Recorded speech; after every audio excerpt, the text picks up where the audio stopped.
اهدنا الصراط المستقيم. Apakah termasuk haji furoda?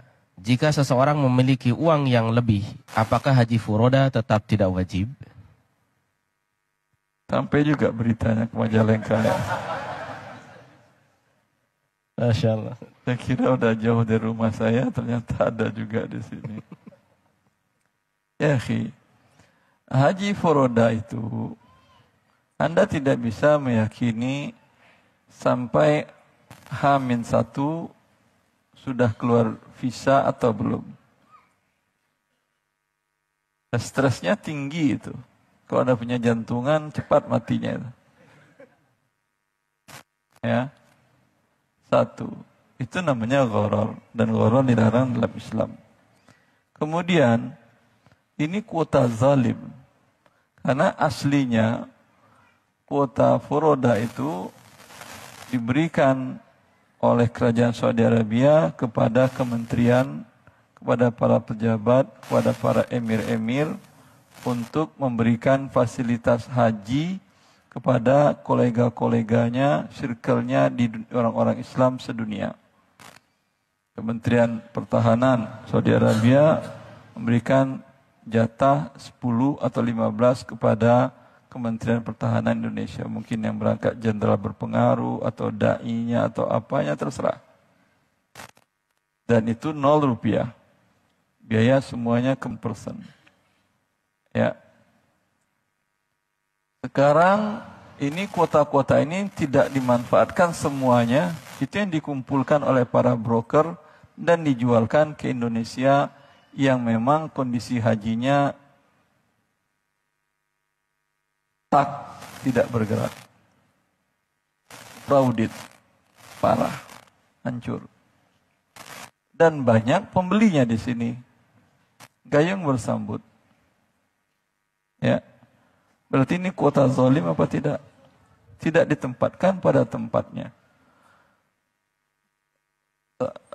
Kementerian Agama Islam Yordan itu mengeluarkan statement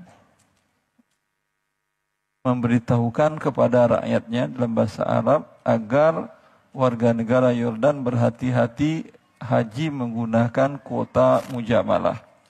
Itu kalau Indonesia namanya visa furoda itu, haji furoda itu. Berhati-hati, itu adalah ihtiyal, itu adalah penipuan. Nah, seperti itu kementerian di negara Yordania mengingatkan rakyatnya.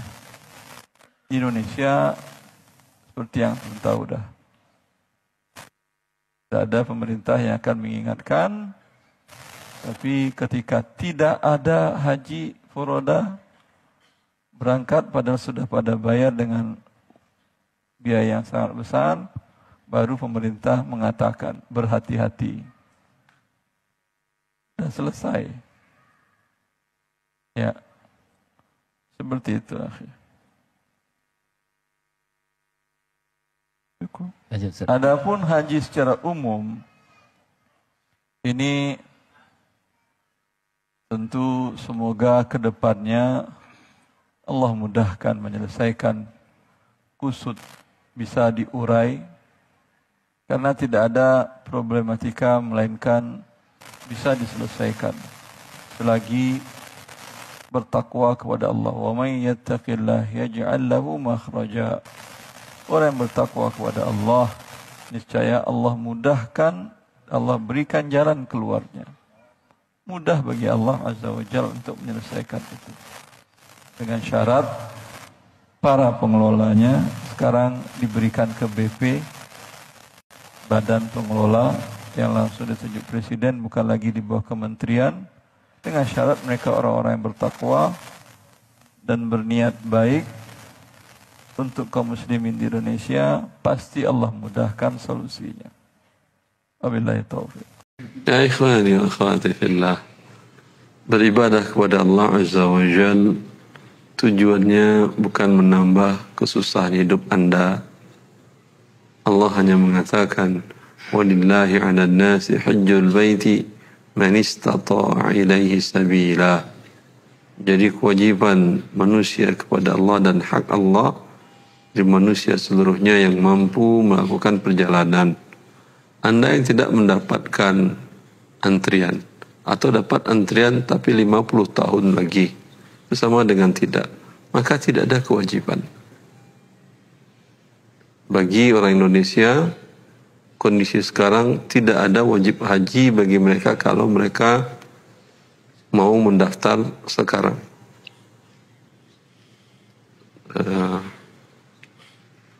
Saya pernah menanyakan langsung kasus ini kepada Dr. Walbad Haji. Beliau konsultan syariah di Bank Al-Rajihi dan teman dekat. Kata beliau, saya sudah menanyakan kepada masyayikh, itu sudah tidak ada kewajiban di daerah yang seperti itu. Tidak ada kewajiban. Jelas? Kalau tidak ada kewajiban, Anda tenangkan ya. Dah, apain kucing-kucingan tadi? Gak bisa ziarah segala. Tidak ada kewajiban. Siapa yang akan menanggung dosanya? Mereka yang merusaknya. Siapa yang merusaknya? Negara Anda melalui bank-bank syariahnya. Bank syariah membuat sistem dana talangan haji sehingga semuanya berebut-rebut dengan cara berhutang riba. Dana talangan haji murni riba. Karena pinjaman bertambah dengan jasanya tidak tahu jasa apa. Jasa dia minjamkan uang kepada Anda itu murni riba. Ya. Dan riba pasti berdampak kerusakan sistemik. Saya sering mengatakan kerusakan riba yang paling parah, macet Indonesia yang tidak pernah selesai. Anda cuma ngasih KTP, motor bisa dibawa. Bayar 5 juta, mobil bisa dibawa. Jalanan nggak pernah bertambah-tambah. Ya. Dipindahkan riba ke sistem haji. Sistemik haji hancur. Sebelum ada dana talangan haji, mertua saya itu haji di tahun 2000. Belum ada itu dana talangan haji. Dia daftar sama istrinya. Tapi kemudian, alhamdulillah, ibu mertuanya, mertua laki-laki, ibu mertua saya, nenek istri saya, dari jalur ibunya, alhamdulillah kondisinya masih sehat dan ingin berangkat haji. Sebulan sebelum berangkat, bayar cash, terus berangkat. Nah, setelah adanya riba sistemik bernama syariah, dilakukan oleh bank syariah, maka terjadi kehancuran di muka bumi Indonesia. Bagaimana cara mengurainya? Itu dosa mereka lah yang menyelesaikan. Dosanya Anda ya berdampak kepada Anda tidak wajib haji. Kecuali Anda mampu membayar yang resmi, yang yakin berangkat. Berapa lama penantian ONH plus? 7 tahun tidak ada kewajiban juga berarti. Ambil dari mulut saya, Anda tidak wajib. Kalau belum haji. Kalau furoda itu langsung. Kemungkinan berangkat berapa persen? Allah. Ini judi bentuk baru lagi. Tapi kalau kita ngambil visa mukim Ustaz di Satu-satu dulu. oh, ya, Ustaz. Yang furoda ditanyakan tadi berapa persen kemungkinan wallahu alam. Itu kemungkinan 50-50. Ya, atau 60 tidak kemungkinan tidak berangkat. 40 mungkin. Ya atau tidak? Karena kasus 2 tahun yang lalu hampir ratusan ribu jamaah Indonesia yang sudah di sini pun di Jeddah dipulangkan. Memalukan. Tapi memang sudah nggak punya rasa malu, nggak perlu lagi malu. Subhanallah. Hah? Anda berjudi kesempatan 50-50. Murni haram. ini Anda beribadah dengan cara perjudian, kira-kira Anda mau ibadah kepada siapa? Yang tadi dengan dana talangan haji, ibadah dengan riba. Anda mau ibadah kepada siapa ini? Mau cari dosa, mau cari murka, atau mau cari keredaan? Keredaan Allah kalau ingin Anda cari pada saat ini, duduk di rumah Anda, minta kepada Allah yang halal, ya. Mungkin nanti Anda dipanggil oleh raja sebagai tamu raja. Tidak ada yang susah bagi Allah tanpa melakukan perbuatan dosa tadi. Daripada Anda melakukan riba dan judi tadi, lebih baik Anda tidur di rumah Anda dan berdoa kepada Allah. Habasahumul uzur. Mereka tidak berangkat karena ada uzur. Kalian sudah sering berangkat dan merasa tetap dapat ibadah pahalanya dari sisi Allah Azza wa Jalla. Selesai? Selesai. Roda selesai. Apalagi? Bisa mukim. Ya, pakai iqamah. Jadi nanti ambil kuota haji apa namanya? Mukimin, Ustaz. Kita urus. Bisa mukim, tapi dia mukim apa tidak? Ini agak susah ini jawabnya, Ustaz. Enggak mungkin, Ustaz. Cuma ngambil visanya aja. Ada iqamah, kemudian nanti diurus tasrih untuk hajinya, Ustaz. Tapi niatnya memang cuma untuk haji aja, Ustaz. Wallahu alam. Ikhwan, kita mau ibadah menyembah siapa? Kalau Anda berurusan kepada manusia, lakukanlah. Gampang mereka ditipu. Tapi Ibrahim alaihissalam beribadah semaksimal mungkin. Wa tub alaina innaka antas samiul alim. Ya Allah, Engkau maha mendengar, maha mengetahui.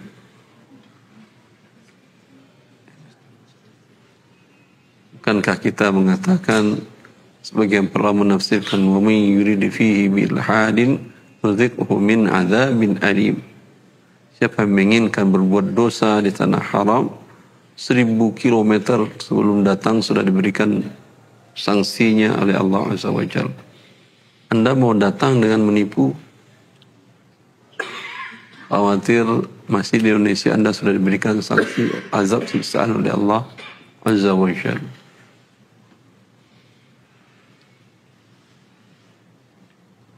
Wallahu a'lam.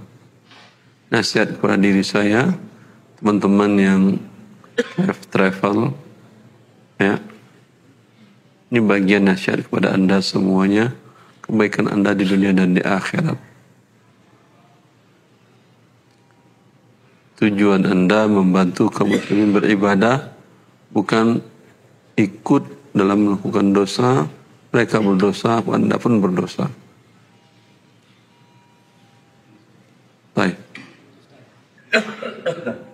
Lagi biar penuh gitu kan. Apa? Nabung lagi. Kalau kemarin katanya. Ya. Lihat, satu dosa membawa dosa yang lain, kehancuran yang lain. Dana udah terkumpul, diputar dengan riba, diputar dengan dosa. Ya, digunakan ke infrastruktur, ribut lagi negara. Dia akan merusak terus. Dia berefek domino. Suatu dosa berefek domino. Maka kata Ibnu Qayyim, yang saya takutkan itu bukan sekedar berbuat dosa di awal, tapi efeknya ini tidak akan pernah berhenti sampai pelakunya semuanya mati.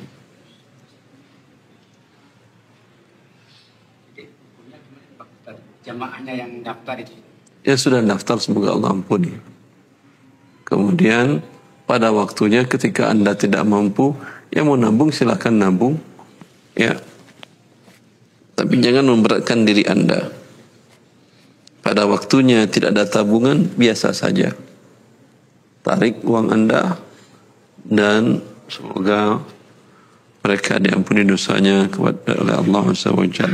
Uang Anda sudah dipakainya untuk macam-macam, ya, tanpa pertambahan. Kemudian Anda tidak sampai menunaikan ibadah haji, apa boleh buat?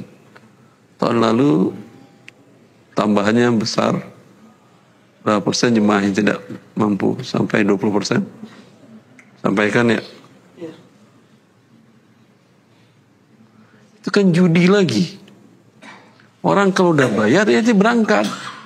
Ini bayar mungkin berangkat, mungkin tidak. Lalu ngapain? Itu uang diputar berpuluh-puluh tahun, harusnya untungnya untuk mereka. Dalam akad salam memang bayar cash di depan lebih murah. Tapi pasti mau berangkat terima barang, jadi selesai sudah. Ini bayar tapi belum jelas. Saya pernah mahasiswa saya tugaskan membahas akad dalam keberangkatan haji melalui negara. Mereka sendiri dia sudah ada kemenangan. Mereka sendiri pun tidak mengerti akadnya. Apakah akad salam atau jual beli jasa atau jual beli apa? Mereka nggak ngerti. Yang kesimpulan mahasiswa saya dengan bimbingan saya mengatakan ini adalah perjudian, akad yang batil. Bikin rekomendasi biar mereka perbaiki kepada DSN urusan mereka lah. Ya, Anda sudah bayar cash, itu bayar kuota. Berarti kalau bayar kuota, akad salamnya batil. Karena akad salam itu harus cash. Semuanya nggak ada kuota-kuota, nggak ada DP. Karena dampaknya seperti tadi. Orang sudah bayar, uangnya sudah dipakai, sudah berkembang, sudah banyak untungnya oleh si penerima uang, dianya nggak dapat apa-apa. Uangnya kembali tanpa pertambahan.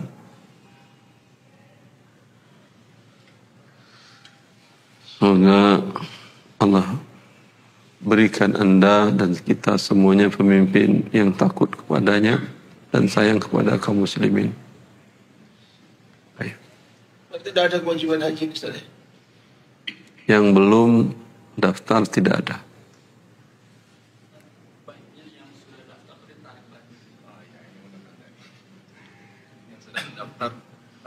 Berapa lama lagi? Tarik lagi aja. 40 tahun. Hah? Daftar 40 tahun lagi. 20 tahun lagi. Berangkatnya berapa tahun lagi? Tarik. Tidak ada kewajiban.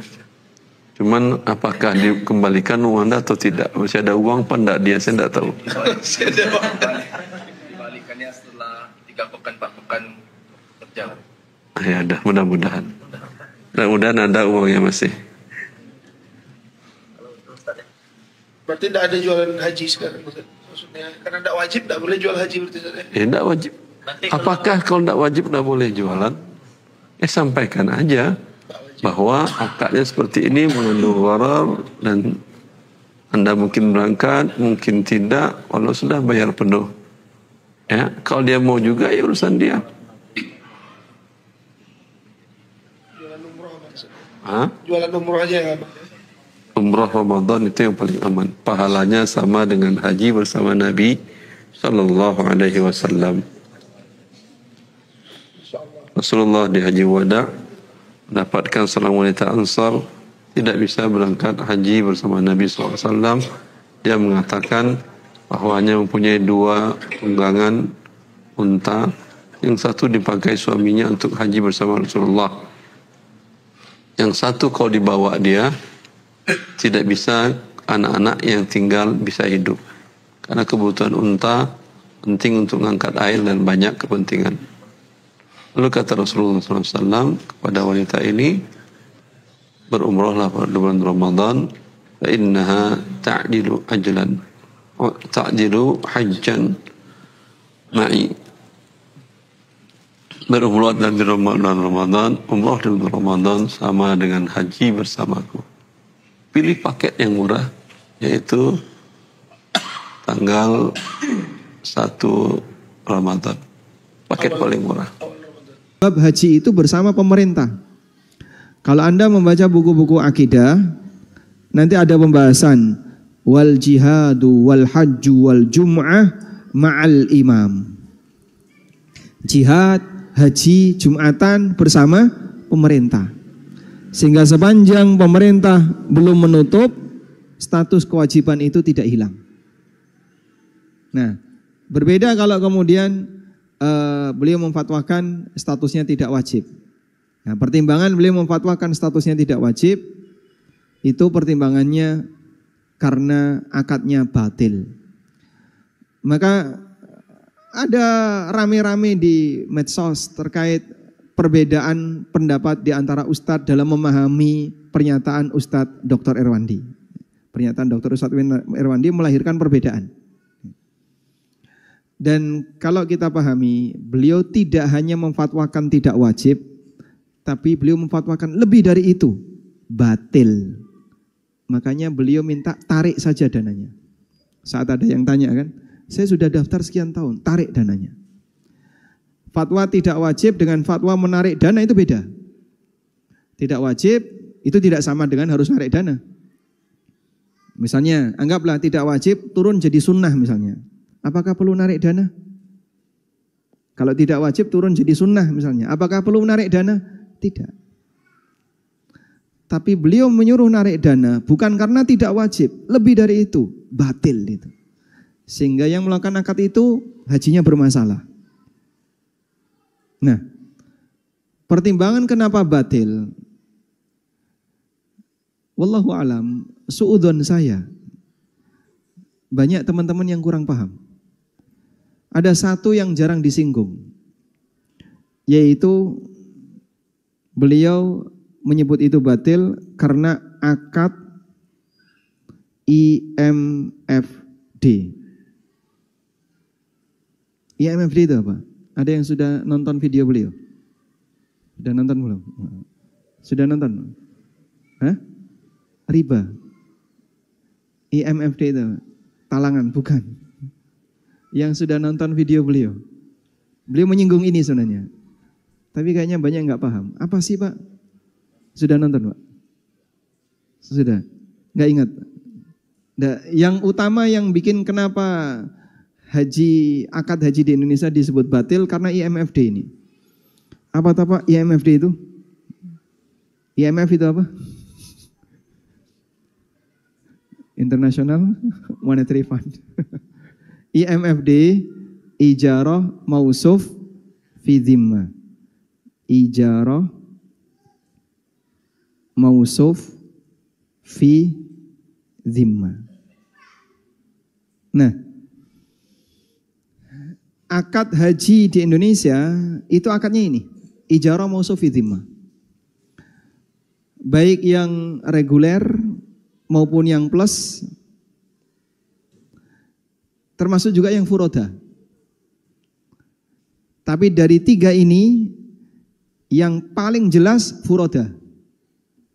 Karena furoda itu hotelnya sudah pasti. Hotelnya furoda itu paling pasti. Hotel, pesawat itu pasti. Sedangkan reguler, hotelnya tidak pasti. Maskapainya juga nggak tahu, cuman ada dua pilihan, kalau nggak Saudi ya Garuda. Tapi hotelnya tidak pasti. Nanti mau hotel dekat, Anda misalnya daftar hari ini, untuk 30 tahun ke depan hotelnya mana? Ya wallahu alam. Tapi kalau pendaftaran furoda, di flyer, di poster sudah menyebutkan hotelnya di sini. Jadi kalau dilihat dari sisi kejelasan fasilitas, furoda lebih jelas daripada yang reguler dan plus. Plus daftarnya sekarang, hotelnya kapan? 7 tahun ke depan antrian. Sekarang bisa sampai 10 tahun.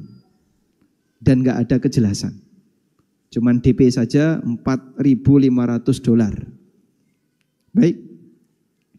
Nah, artinya semuanya di posisi IMFD. Bedanya antara furoda, reguler, dan plus. Kalau reguler dan plus, visanya dijamin pemerintah. Kalau furoda, tidak. Nah, sisi ketidakjelasan furoda di visa. Sisi ketidakjelasan reguler dan plus di fasilitas. Mafhum insyaallah. Jadi kalau bicara goror, semuanya goror. Semuanya goror. Namun kan bukan gorornya sebenarnya. Masalah akad batilnya di sini. Ijarah mausuf fi dhimma. Jadi ijarah mausuf fi dhimma itu kayak gini, Pak. Jual beli objek jasa. Jual beli objek jasa. Nah, transaksi objek jasa ini kan transaksi ijarah ya. Itu ada dua. Yang pertama, unit jasa sudah dimiliki. Seperti ini namanya ijarah al-ain. Namanya ijaratul ain. Sudah? Contohnya, saya punya 10 unit mobil dengan aneka merek. Mulai Avanza, kemudian Xenia saya ada, terus apa lagi? Innova saya punya, Brio juga saya punya. Anggaplah misalnya 4 merek ini ya. Dengan jumlahnya 10. 4 merek dengan jumlah 10. Sudah? Anda nyewa untuk bulan depan. Anda nyewa untuk bulan depan. Baik. Lalu Anda nyebut, saya pengen Brio untuk bulan depan. Siap. Berarti saya sudah punya unit belum? Sudah. Maka yang saya sewakan adalah unit Brio, tapi dipakai tahun depan atau dipakai bulan depan. Namanya ijarah al-ain. Paham? Dan ini mau bayar tunai di depan, mau DP dulu sekian persen, bebas. Karena unit jasa sudah saya punya. Paham ya? Baik. Travel, booking tiket pesawat untuk 200 seat. Sudah booking. Lalu booking hotel untuk 100 kamar. Sudah? Booking LA. LA itu kelengkapan yang ada di sana ya, mulai dari makanan, transportasi dan seterusnya. Booking untuk 100 pack. Baik. Lalu dia jual. Nah, seperti ini namanya ijaratul ain. Itu pakai DP dulu boleh, tunai boleh. Paham ya? Nah, yang kedua, unit jasa belum dimiliki. Unit jasa belum dimiliki. Nah, ketika unit jasa belum dimiliki, maka dia tidak bisa pastikan. Saya tidak punya mobil, tapi saya punya channel orang-orang yang punya mobil. Rental A, rental B, rental C. Sudah? Lalu saya menyewakan unit. Padahal saya belum punya unit, saya nggak punya unit. Saya juga belum nyewa unit mereka. Nah, ketika saya menyewakan, saya cuma menyebutkan kriteria. Kami menyediakan sarana transportasi untuk mobil, untuk kendaraan roda 4 dengan kriteria seperti ini. Nah, kriteria itu namanya mausuf. Kriteria itu namanya apa? Mausuf. Saya sampaikan berdasarkan kriteria. Sehingga unit jasa yang belum dimiliki ini dijual berdasarkan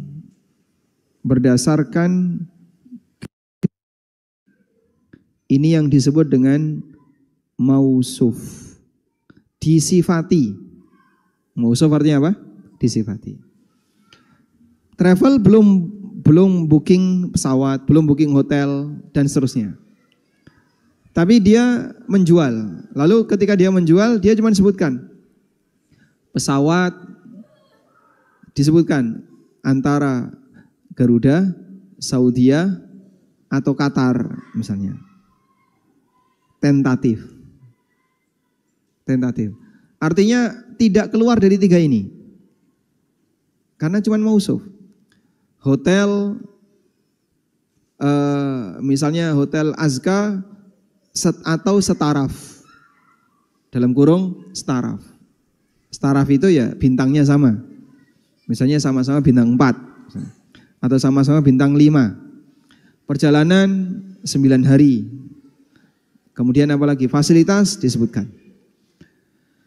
Padahal dia nggak punya itu semua. Tapi dia sudah jualan. Itu namanya ijarah dalam tanggungan. Dalam tanggungan. Nah, dalam tanggungan ini namanya fi dhimmah. Maka menjual unit jasa yang belum dimiliki berdasarkan kriteria dalam tanggungan disebut ijarah mausuf fi dhimmah. Paham ini? Jelas atau belas? Jelas, alhamdulillah. Jelas ya? Nah. Sudah? Selanjutnya, untuk ijarah mausuf fi dhimmah IMFD itu status akadnya sama dengan salam dalam jual beli. Makanya sering disebut dengan salam alal manafi. Sering disebut salam alal manafi. Akad salam untuk manfaat, yaitu menjual unit jasa yang belum dimiliki. Seperti menjual barang yang belum dimiliki. Akadnya akad salam. Nah, berkaitan dengan akad salam ini, maka jumhur mensyaratkan wajib tunai. Jumhur mensyaratkan wajib tunai. Boleh asal tunai. Jadi di sini jumhur mengatakan boleh dengan syarat apa? Bayar tunai. Nah, paham ya? Baik. Jika tidak tunai, akadnya batil. Jika tidak tunai, akadnya batil. Sudah? Ini pendapat jumhur. Bahwa ijarah mausuf fi dhimmah pembayarannya wajib tunai. Baik. Haji reguler saya daftar sekarang. Itu kan sama dengan ijarah mausuf fi dhimmah ya. Karena pemerintah cuman menjamin ada pesawat sudah. Seperti apa? Wallahu alam. Cuman ada di sana gitu. Ya. Walaupun kriterianya cuma sedikit saja. Pokoknya dapat hotel, dapat pesawat, dapat makan. Pulang nggak mati pokoknya. Ya. Baik. Lalu dalam posisi itu mungkin nggak jamaah bayar tunai. Saya ulang. Dalam haji reguler begitu daftar bayar tunai mungkin nggak? Nggak mungkin. Cuman bayar 25 juta. Daftar sekarang ya. Akadnya kan sekarang saat daftar itu. Itu bayar 25 juta. Tidak mungkin bayar tunai. Yang plus Pak, sama saja. Nunggu 10 tahun. Anda bayar $4.500. Sudah DP. Nggak mungkin Anda bayar tunai langsung 25.000, nggak mungkin. Nah, praktek itu namanya ijarah mausuf fi dhimmah tapi tidak tunai, sehingga beliau hafizahullah menyebut akadnya batil. Nah, di sini jika tidak tunai maka akad batil. Baik. Oleh karena itulah beliau minta yang sudah daftar tarik. Baik yang reguler maupun yang plus. Sudah sekian tahun Pak Ustadz, tarik. Karena akadnya batil. Sehingga akad batil harus dibatalkan. Dan tidak boleh dilakukan. Nah, terus apa saya nggak kena kewajiban haji? Tidak wajib untuk Indonesia. Sehingga fatwa tidak wajib itu, setelah kau batalkan akad batilmu, selanjutnya kau tidak wajib untuk daftar. Baik. Namun ya, fatwa Majma' Fikih Islami di bawah OKI. Fatwa Majma' Fikih Islami di bawah OKI bahwa IMFD boleh tidak tunai. Nah.